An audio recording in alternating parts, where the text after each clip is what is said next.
Hello students, welcome to Nimbus Learning powered by Engineers academy.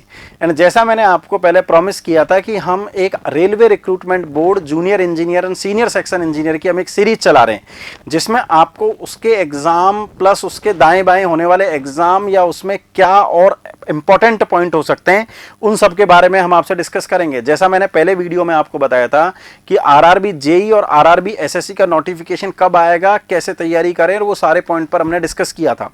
जो second video हमने बनाया था उसमें मैंने आपसे डिस्कस किया था कि आरआरबी जेई और आरआरबी सीनियर सेक्शन इंजीनियर में क्या डिफरेंस है, उन दोनों की पोस्ट में क्या डिफरेंस है, उनके एलिजिबिलिटी क्राइटेरिया में क्या डिफरेंस है, कैसे हमें उसकी प्रिपरेशन करनी चाहिए। इन दोनों वीडियो के लिंक भी इस वीडियो के डिस्क्रिप्शन में आपको मिल जाएंगे। उसी सीरीज के कंटिन्यूएशन में आज का जो तीसरा वीडियो है वो है RRB JE versus SSC JE, जिसमें कि हम ये डिस्कस करेंगे कि आरआरबी जेई और एसएससी जेई में क्या डिफरेंस है और क्या सिमिलरिटी है। तो पहले आपको पता है कि यदि मैं प्रीवियसली इस रिकॉर्ड की तरफ जाऊं तो आपको ये पता चलेगा कि नोटिफिकेशन आरआरबी जेई जो है वो हर साल होता है, और हर साल में थोड़ा सा अभी डिले चल रहा है। जैसे 2020 हो चुका है, 21 का नोटिफिकेशन नेक्स्ट ईयर आएगा और फिर उसका एग्जाम होगा।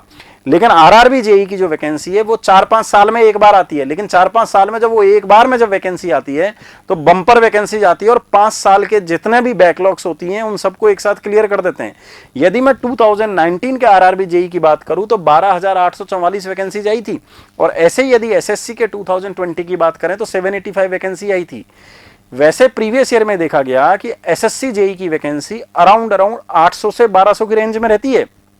एब्रप्टली कभी कभी ऐसा चेंज हो जाता है कि 1200 से ज्यादा या 800 से कम वो वैकेंसी जा सकती है, लेकिन मोस्ट ऑफ द टाइम 1000 के आसपास ±20% वैकेंसीज रहती हैं।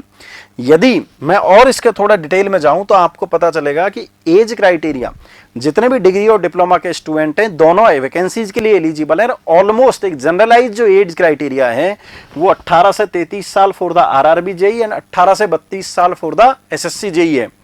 और एसएससी जेई में केवल और केवल इलेक्ट्रिकल, मैकेनिकल और सिविल के स्टूडेंट एलिजिबल होते हैं, लेकिन आरआरबी जेई में इलेक्ट्रिकल, मैकेनिकल, सिविल के अलावा कंप्यूटर साइंस, आईटी और इलेक्ट्रॉनिक्स की वैकेंसीज भी आती हैं। क्योंकि वो 5 साल में वैकेंसी आ रही है प्लस 2 ब्रांचें और ऐड हो गई, इस वजह से उसमें नंबर ऑफ वैकेंसीज 8-10 गुना हो जाती हैं as compare to SSC JE. यदि हम इसके और थोड़े एनालिसिस की बात करें तो मैंने प्रीवियस वीडियो में भी आपको एसएससी जेई का पैटर्न बताया था, जो कि मैंने आपसे कहा था कि सीबीटी 1 और सीबीटी 2 आरआरबी जेई में सीबीटी 1 और सीबीटी 2 होता है। जब सीबीटी 1 क्वालिफाई करते हैं तो सीबीटी 2 होता है, जिसका कि पैटर्न यहां पर लिखा हुआ है। आरआरबी जेई में नंबर ऑफ क्वेश्चंस आपके पास में 100 क्वेश्चन होते हैं, वो सभी के लिए कॉमन होते हैं, चाहे आप इलेक्ट्रॉनिक्स से हो, सीएसआईटी से हो, इलेक्ट्रिकल, मैकेनिकल, सिविल किसी भी ब्रांच से हो। जब आप इस एग्जाम को क्वालिफाई करते हैं तो सीबीटी 2 के लिए एलिजिबल होते हैं। लेकिन सीबीटी 1 में 30 question mathematics, 25 question general intelligence and reasoning, 15 question general awareness और 30 क्वेश्चन जनरल साइंस। इस तरीके से टोटल आपके पास में 100 क्वेश्चन 100 मार्क्स के 90 मिनट्स में, 1.5 घंटे में आपको सॉल्व करने होते हैं। एंड यदि आप गलत आंसर देते हैं तो आपके पास में 1/3 नेगेटिव मार्किंग भी होती है। सिमिलरली जब आप क्वालिफाइड कर जाते हैं प्री के सीबीटी 1 को तो आपका सीबीटी 2 होता है, और फिर वहां पर इनमें से कुछ टॉपिक होते हैं, जैसे जनरल अवेयरनेस आपका उसी तरीके से physics, chemistry, computer, basic environment, इन सब के क्वेश्चन होते हैं। और साथ में 100 क्वेश्चन आपकी टेक्निकल एबिलिटी। टेक्निकल एबिलिटी का मतलब है जहां से आपने डिप्लोमा या डिग्री किया है उस ब्रांच के क्वेश्चन भी 100 ऐड हो जाते हैं। इस तरीके से 50 क्वेश्चन नॉन टेक्निकल बैकग्राउंड से और 100 क्वेश्चन टेक्निकल बैकग्राउंड से, 150 क्वेश्चन 120 मिनट में सॉल्व करने होते हैं, और फाइनल फिर आपकी रैंकिंग और मार्किंग हो जाती है।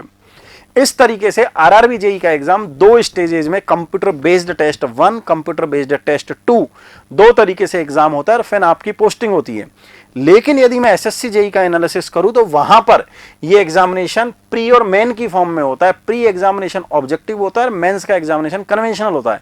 यदि प्री एग्जामिनेशन के सिलेबस की बात करें तो जनरल इंटेलिजेंस एंड रीजनिंग के 50 क्वेश्चन, जनरल अवेयरनेस के 50 क्वेश्चन और टेक्निकल के 100 क्वेश्चन, 200 क्वेश्चन 200 मार्क्स के आपको 120 मिनट्स में सॉल्व करने होंगे। लेकिन सिमिलरिटी यहां पर क्या है, यदि आप आरआरबी जेई के प्री की बात करें, जो टेक्निकल एबिलिटीज आपके लिखा हुआ है, या फिर जनरल अवेयरनेस जो लिखा हुआ है, या फिर जनरल इंटेलिजेंस रीजनिंग लिखा हुआ है, यदि आप एसएससी जेई की प्रिपरेशन कर रहे हैं तो आरआरबी जेई का पूरा सिलेबस कवर हो जाता है।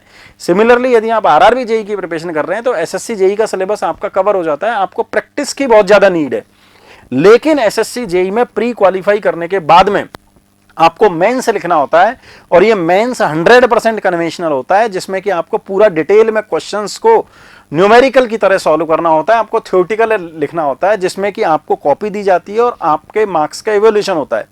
वो 300 मार्क्स का होता है जो कि आपको 2 आवर्स में सॉल्व करना होता है। Only for mains those students are eligible to write this examination जिन्होंने कि प्री का एग्जाम क्लियर किया हो। और इस तरीके से टोटल आपके पास में 500 मार्क्स में से आपकी टोटल फाइनल कट ऑफ आ जाती है। तो सिलेबस के यदि मैं पॉइंट ऑफ व्यू से देखूं तो सिलेबस ऑलमोस्ट क्या पूरा ही, यदि आप एक एग्जाम की तैयारी कर रहे हैं, मतलब आपने आरआरबी जेई की प्रिपरेशन कर रही है तो एसएससी जेई की प्रिपरेशन हो जाएगी, एसएससी जेई की करिए तो आरआरबी जेई हो जाएगी। एक आध टॉपिक आपको एक्स्ट्रा पढ़ना पड़ेगा, जैसे एनवायरमेंटल और एक जो 2 टॉपिक मैंने बताए थे। आप यदि डिग्री से हैं, डिप्लोमा से हैं, तो आप इस एग्जाम में एलिजिबल हैं। यदि आप इलेक्ट्रिकल, मैकेनिकल, सिविल से हैं तो दोनों में एलिजिबल हैं। इलेक्ट्रॉनिक्स, कंप्यूटर साइंस, आईटी से हैं तो आप आरआरबी जेई के एग्जामिनेशन में एलिजिबल हैं। और यदि आप प्रॉपर प्रिपरेशन करें तो दोनों ही एग्जाम को बहुत बेहतरीन तरीके से निकाला जा सकता है। तो इन्हीं बातों को ध्यान में रखते हुए इंजीनियर्स एकेडमी निम्बस लर्निंग की टीम ने ये डिसाइड किया कि 3 जनवरी से हम YouTube पर कुछ एक्टिविटी लेके आने वाले हैं। वो इसलिए लेके आने वाले हैं क्योंकि आरआरबी जेई का नोटिफिकेशन भी थोड़े ही दिनों में आने वाला है। साथ में अभी आपको पता है कि और भी कई सारे नोटिफिकेशन अभी प्रोग्रेस में चल रहे हैं। वेस्ट बंगाल का जेई चल रहा है, झारखंड का जेई चल रहा है, एसएससी जेई का एग्जाम आने वाला है, DSSB का आपका नोटिफिकेशन अभी आया है। इन सारे एग्जाम को ध्यान में रखते हुए हमने 3 जनवरी से YouTube पर प्रीवियस ईयर के सारे क्वेश्चंस को सॉल्व करने का प्लान किया है। पूरे सिलेबस को पूरे आपको 1 शॉट सीरीज करके हम स्टार्ट करेंगे, जिसमें हम कंप्लीट टॉपिक्स को हम डिस्कस करेंगे और important questions, most expected question of that examination, उन सबको भी हम साथ में डिस्कस करेंगे। ये 3 जनवरी से सीरीज यूट्यूब पर स्टार्ट होने वाली है, जो कि आपके लिए बहुत ही बेहतरीन होगी। चाहे आप आरआरबी जेई की प्रिपरेशन कर रहे हो या एसएससी जेई की कर रहे हो, चाहे आप झारखंड जेई की कर रहे हो, वेस्ट बंगाल जेई की कर रहे हो, DSSB की कर रहे हो, दुनिया के किसी भी जेई और एई एग्जाम की यदि आप प्रिपरेशन कर रहे हैं तो this series is very useful for each and every students. यदि आपको इस सीरीज के अलावा भी कोई यदि कोर्स आपको सब्सक्राइब करना है तो आप गूगल प्ले स्टोर पर जाकर आप वहां से निम्बस लर्निंग का ऐप डाउनलोड करें और वहां से उस कोर्स को सब्सक्राइब कर सकते हैं। ये सारे के सारे कोर्स एग्जॉस्टिव फॉर्म में, डिटेल्ड फॉर्म में, रिकॉर्डेड, जब चाहें जितनी बार चाहें आप दे सकते हैं। वो सारे के सारे कोर्सेज वहां पर अवेलेबल हैं। यदि फिर भी आपको कोई दिक्कत आती है तो आप हमारे हेल्पलाइन नंबर, निम्बस के हेल्पलाइन नंबर 7374000888 या 7374000999 पर बात कर सकते हैं ताकि आपकी क्वेरी सॉल्व हो सके। Wish you all the best wishes from the entire team of engineers Academy and nimbus learning. फटाफट आप तैयारी करें और किसी ना किसी एग्जाम को क्रैक करें ताकि 2022 में खाली ना जाए और 2022 में आप किसी ना किसी डिपार्टमेंट में आपको पोस्टिंग मिल जाए। Thank you.